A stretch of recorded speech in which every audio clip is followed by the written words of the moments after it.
Today we're going to take a look at this Staccato P 2011.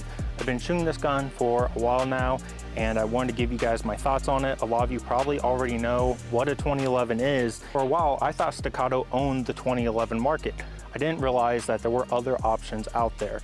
It turns out that Staccato was more of the gateway into this market. Thanks to 1911 Syndicate on YouTube, I learned that there are a lot more expensive 2011 handguns out there from a variety of different manufacturers, and that this is kind of the gateway drug to get into those other 2011s.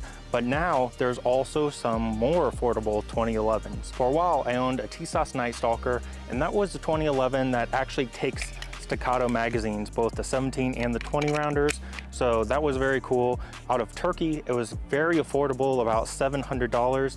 And there's also the Springfield Prodigy, which in my opinion is similar build quality to the TSOS, and you can have that for about half the price of the Staccato. Going over this specific Staccato, this one is before they started cutting all their guns for red dot optics. So you are stuck with only the irons on here unless you sent this in the Staccato and had them do a cut on it. You do get a very nice adjustable rear sight and a very bright fiber optic sight. So if you're just doing target shooting, competition shooting, it's a great sight setup for that. And bright daylight like today, and they're pretty fast to change from target to target. Likewise, the grip texture has changed a little bit over time. They now have a slightly more aggressively textured grip, and these are of course removable. This is all polymer and it's not a serialized part of the gun. You can send it out to have it more aggressively stippled by hand as well. So there's a lot of different options, whether it's custom or just an on-shelf part that you want to swap on. The barrel is a bull barrel. It's extremely accurate, and this one is DLC finished, and it has a beautiful crown that is flawlessly done. The slide is incredibly smooth. If you've ever purchased a brand new 1911 before, you know how stiff the slide can be until you really oil grease it and you shoot about 500 or so rounds through it.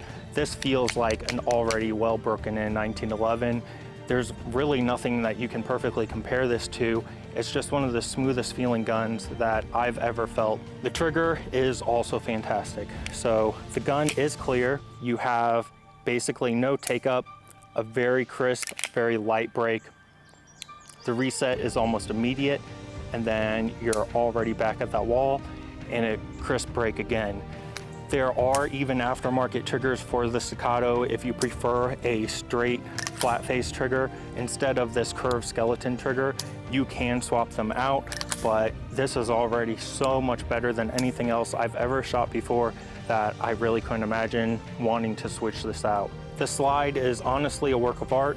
The slide serrations, front and rear, are beautifully done. The Picatinny rail, everything's nice and tight, everything is smooth. It's really just a beautiful gun. I am very OCD and can typically find a flaw with pretty much any firearm regardless of the price, and this is one that is just absolutely flawless. I actually got this gun used and still very, very little wear. I won't show a full field strip, but just know that the takedown on this is a lot nicer than a regular 1911. If you've never owned a 1911, you're going to think it's a little bit complicated, but you do not have a barrel bushing that you have to take apart. So you just have to line up your slide and push your slide release lever through, slide comes off, and the recoil spring is actually captive. So it's a very cool and unique design to Staccato. I had to play around with it a little bit the very first time that I took it apart and put it back together, but once you get the hang of it, it's a very convenient and nice system. Standard capacity is 17 rounds or 20 rounds with this factory magazine with an extended base plate on it. The magazines are pretty expensive, but as long as they don't have any malfunctions and they're easy to load, which these are, I can't really complain about them too much. The ergonomics of this gun are great. You of course have the 1911 style grip safety here, which is very, very smooth. You forget that it's there. And while this frame is pretty large, it's very comfortable. If you have smaller hands like me, it might be a little bit tough to feel like you're getting good grip on this, but rest assured, it's still a very comfortable gun, and it has so little recoil that even if your grip is not perfect, you're going to feel like an absolute rock star shooting this thing. Stays on target, and the trigger is so good that it's really honestly hard not to be incredibly accurate with this gun.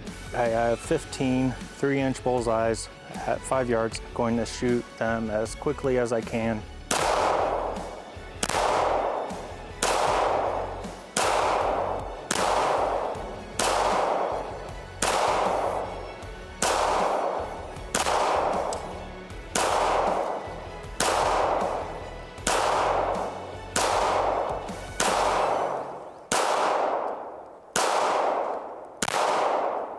Now I'd like to just sing praises to the Staccato and tell you how it's the best gun in the world. Unfortunately, that's not the case. For those of you that have even more money, you might find reasons to go for a more expensive 2011. Unfortunately, I'm not even capable of that mindset because I don't have that kind of money. But I can tell you that once you have one of these and you start shooting it, your recoil anticipation with your other handguns might increase, and you're just going to become a little bit more recoil sensitive.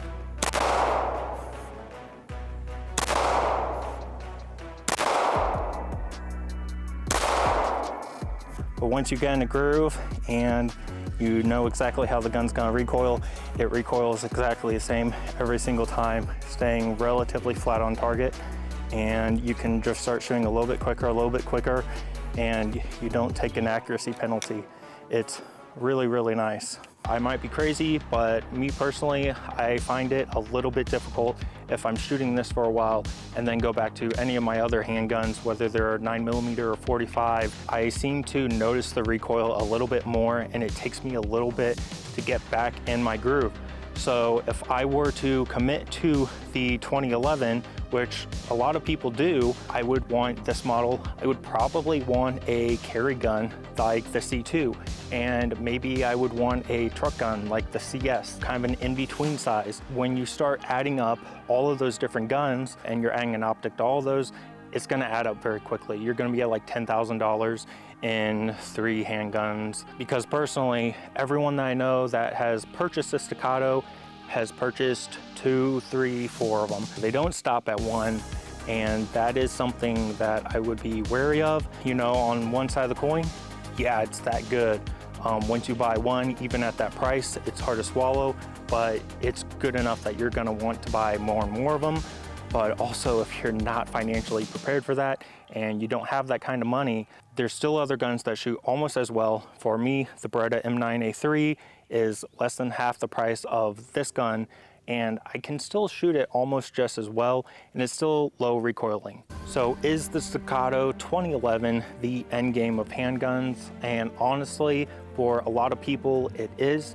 I took an MP5 operator course, and a lot of guys did have VP9s in their holster, but there were also guys with Staccatos. And when I talked to them, these guys would talk about how they sold all their USPs and they just didn't see a point in even owning like a Mark 23 or any of these other guns that I think are very cool handguns. But once they got Staccatos, they really just didn't care about anything else anymore.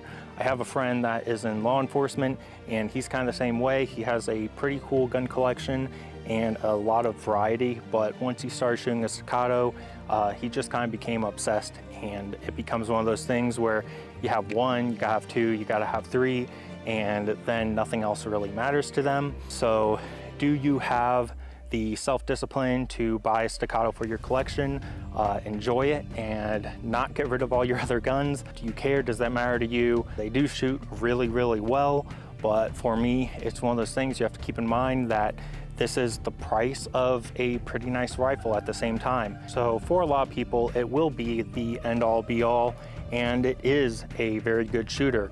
But for other people, they're going to look at that price tag and they're going to find it really hard to justify. And that's kind of where I am, where I would rather have a rifle, I think, than have this. I'm currently looking at some 300 blackout options like the Q Sugar Weasel or a LWRC. So that's kind of for you to decide if this checks all the boxes for you, and if it's something that you want to dedicate yourself to they do shoot very, very well. So if that is the thing that you are concerned about, rest assured, they are a ton of fun, whether you use it as a range toy or a bedside gun or anything like that. They just shoot phenomenally. They're incredibly smooth and they look amazing. So if that checks all the boxes for you, definitely pick one up. Do consider whether or not you care about having a red dot optic and what kind of grip module you want, whether or not you want to modify it or just have it ready to go out of the box. My personal preference would probably be one of their new production guns, but if you are okay with something like this with just the iron sights and you can still have a light and everything, obviously, you can probably save $500 or $600 picking one up that is lightly used like this. So what do you guys think? Is a Staccato worth $2,500, $2,600? Or would you rather take part of that money and buy a HK, FN, a Glock, something like that as a sidearm, and then take that other nearly $2,000 and buy a mid-tier rifle or buy a premium rifle upper? Let me know down in the comments and we will see you next time. Starting with the CZS P01.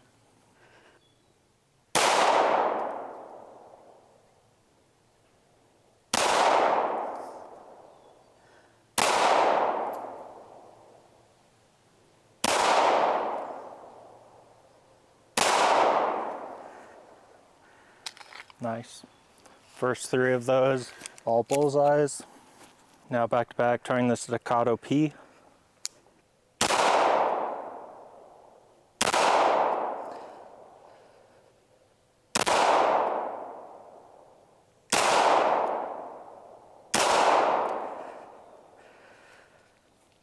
Last one was low, but those were tight. First two went through the same hole, I think. It does shoot a lot nicer. Alright, it doesn't have so much lift. And we both got a flashlight. And it shoots really nice. Trigger is definitely nicer. Yeah. Okay, I'm going to shoot 10 rounds from 7 yards as quickly as I can while still staying inside the silhouette. So I could have gone a lot faster on that last one. I'm gonna do that again.